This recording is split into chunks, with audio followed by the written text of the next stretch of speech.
Sorry for my late. No problem. Need a pen, Dan? No. Is there one there? I got it. Okay, there you go. All right, everybody good? You good, Bill? Okay.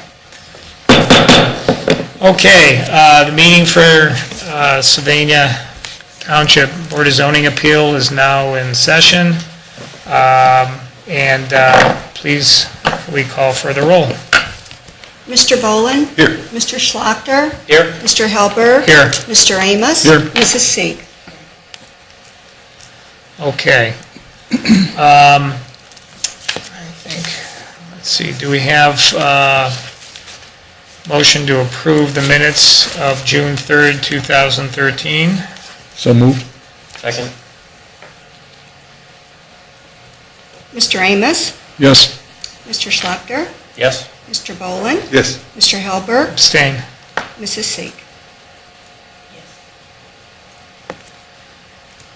Okay. I believe there being no old business, if anybody has any, we will move on to new business, which is a variance request for a reduction in the rear yard setback from 35 feet to 25.67 feet provided for 8974 Cedar Bend Road. And before we get the report, I'm going to ask anybody who might give testimony today on this case to please raise your right hand. And do you swear that the testimony you're about to give is the truth to the best of your knowledge? I do. All right, thank you. Okay, now if we could get the staff report, please. Sure. The applicants are seeking a variance of 10 feet from the required 35-foot rear setback in an R1 zone district as specified in Section 803 of the Sylvania Township Zoning Resolution in order to construct and attach a deck and screened-in porch to the rear of the dwelling. The rear wall of the dwelling is just over 45 feet from the rear property line. The subject property is in the Stony Brook Village at Forest Lake subdivision and backs up to 2620 Crissy Road, an A3 agricultural zone property of nearly 10 acres. The single-family dwelling on the subject property was constructed in 2002 and purchased by the applicants in December that same year. In late December 2002, the property owners of 2620 Crissy Road obtained a zoning permit to put a 1/2 acre pond on their property. It is the applicant's assertion that this pond on the neighboring property exasperates the mosquito problem, denying the applicants use of their rear yard during the summer months. For this reason, they wish to construct a 20-foot by 20-foot attached screened-in porch that would protrude approximately 10 feet into the rear setback, and a 18-foot by 16-foot attached deck projecting approximately 6 feet into the rear setback. The applicants also contend that the aesthetics and increased living space afforded by the screened-in porch and deck would enhance the value of the property. Staff recommends denial of this variance request due to the lack of hardship or exceptional circumstances. The required rear setback of 35 feet does not preclude the applicants from having a screened-in porch and deck, only from having the size porch and deck that they desire. 10 feet from the rear of the dwelling to the 35-foot setback line allows room for an adequate-sized porch and deck along the length of the rear of the dwelling. Further, staff contends that while the pond on the adjoining property was constructed after the applicants purchased the subject property, that adjoining property was already zoned agricultural and therefore permitted to uses not necessarily deemed pleasant or acceptable to neighboring residential properties. In this regard, the grounds for which the variance is sought did result from action by the applicants, that is, purchasing residential property adjacent to agricultural zone property. Any comments yet from the board on this? And if not yet, is there anybody here to speak on behalf of this matter? If we can ask you to go to the podium, please, and sign in, and then just state your name. I'm Greg Snyder.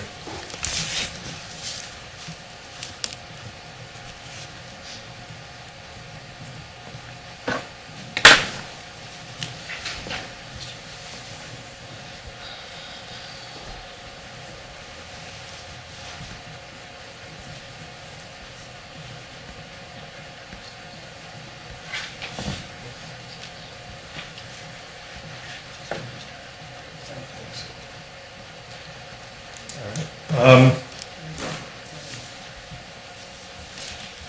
notes out here.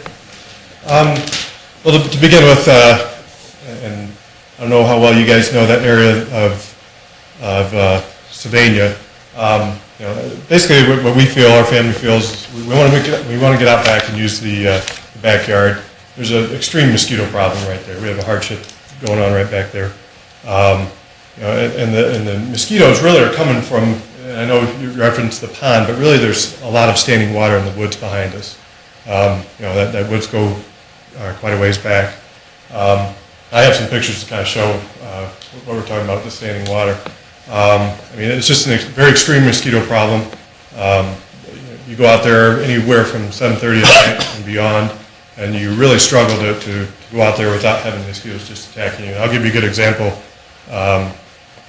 2 summers ago, I was out taking care of some landscaping that was done for us. They missed the putting holes in the fabric for our sprinkler heads to come up. I went back there. It was probably around 8:30 at night, and I could just hear the mosquitoes buzzing around as I'm trying to work on the fabric. I looked down at my arms, and I have probably 10 to 20 mosquitoes on each arm. That's how bad it gets in the summer. So and really makes it so we have very limited use of the backyard in the summer, really limited.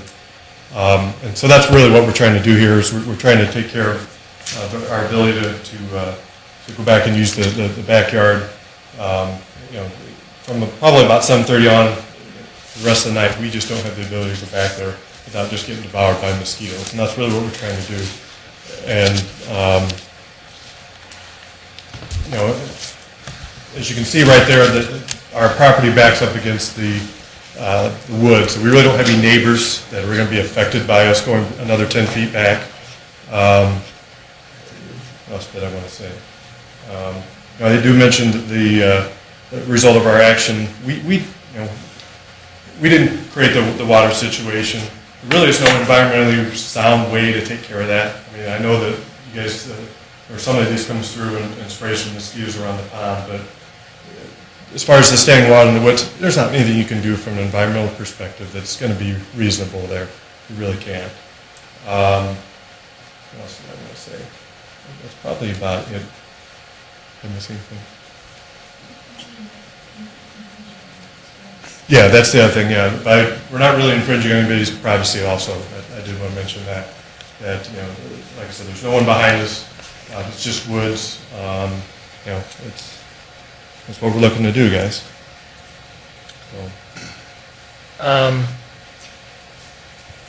You have a lot of width there. I guess one question I had is, have there, I understand why you want it, probably for very good reason. Is there any reason you wouldn't carry it, in other words, if you were able to stay within the setback and just carry it wider?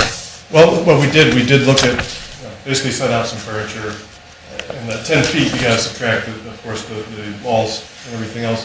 You just lay out and really what we want to do, guys, is we want to go out and have a nice dinner out there. So you set a table out there. You try and get around the table at 10 feet. It's difficult. It really is.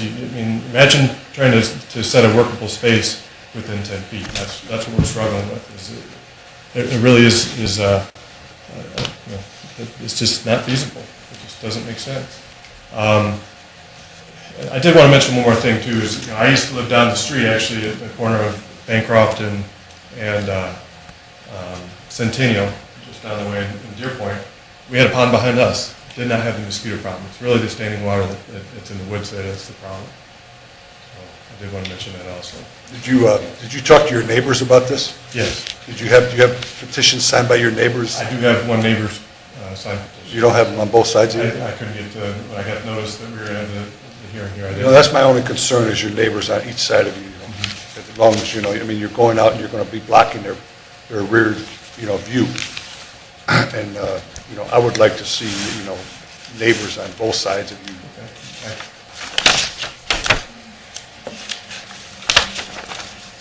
Any other? And I don't know if you understood the staff, one of the things that we're required to have is a hardship. And it can't be a self-imposed hardship, can't be a financial hardship, I can't be understand that. something that you decide yourself. And what we haven't heard yet is, what's the hardship? And a third person could say, you knew that woods was there when you bought the house. Well, I mean, and that's why I mentioned living down the road. I mean, how are you going to know you have that level of mosquito problem? You can go to the front yard, and it's not even close to as bad as it is in the backyard. I mean, how are you truly going to know whether you have a mosquito problem? Sure, there's woods back there. And you know, I didn't expect to have that much standing water. I didn't expect to have that much mosquito problems. I really didn't. And you know, like I said, it really makes the backyard unusable in the summer when the mosquitoes come in full. You can imagine a concern we could have, all your neighbors all the way down that have the same situation, and they can say, we all want to violate the zoning ordinance, and where do you draw the line? You know, I don't know what to tell you guys about that. I mean, I can say that we're a little bit different than maybe the rest of the neighborhood, because not the whole neighborhood does not face those woods. So there's a lot of areas that, you know, I have some other friends in the neighborhood who go and stay, or, you know, go hang out in the backyard, and we don't have that problem. It's relative to where the woods are. Did you say that Mr. Rupp has the county come back and spray around the pond? Is that his name? Marty. Marty, yeah, I know by Marty, but I don't know his last name yet. I don't know who goes back there and sprays, but yeah, they go back periodically, and it really does not make much of a difference, I'll be honest with you. So they take the county truck back there and spray it? They do, they go drive right around the pond. Yeah, that's not a township service, it's a Lucas County. Yeah, I've never noticed, you can't see the truck that well because of the trees that are there, but yeah.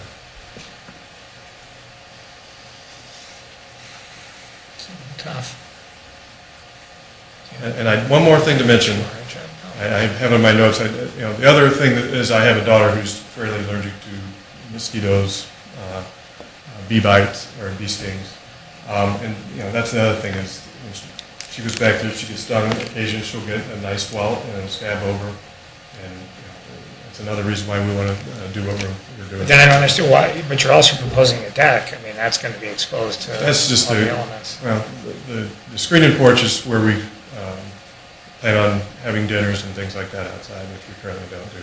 The deck is to go use the grill and everything else. That also encroaches.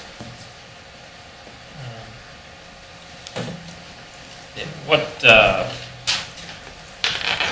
have you done? There's a couple different ways to, you know, I've seen people fog the yard, I've seen people set the propane tanks with the collectors. I mean, what have you done? We've fogged, we've used the citronella candles. I've never tried the gas propane, I've never tried that, but we fogged. We've, like I said, put the citronella, but if you fog, I'm telling you guys, you're good for about 2 hours tops, and then they come right down. They're that bad. There's people that live in Tiffany, which is not far from you, that back up to similar things, and they have those propane tanks with the catchers on there, and I have no personal knowledge of it, but I understand they do a pretty decent job, because you can set them out in the corner, they attract and keep away from the house. But, you know, I'm a zoning guy, not a bug guy. Right. Just what our issue is. Anybody else have any more questions for this gentleman? And if not, is there anyone else who wants to speak on this matter? Anybody else here? Show, if the government measure tape, if it's shown for that entity, would not really be very functional for the furniture. But that really doesn't, and again, no disrespect, that just doesn't apply to what our criteria is, whether logistically you can walk around your furniture. I got pictures of the standing water if you guys are interested, but I mean, well, it's back there. This is What one- I couldn't find, I was trying to, is pictures of my daughter with mosquito bites. Yeah, deliberation. Okay, unless there's anyone else who would like to speak on this matter, if not, we're going to break momentarily and go back and deliberate on this, and then we'll come out and take a vote on it. Okay? All right, thank you.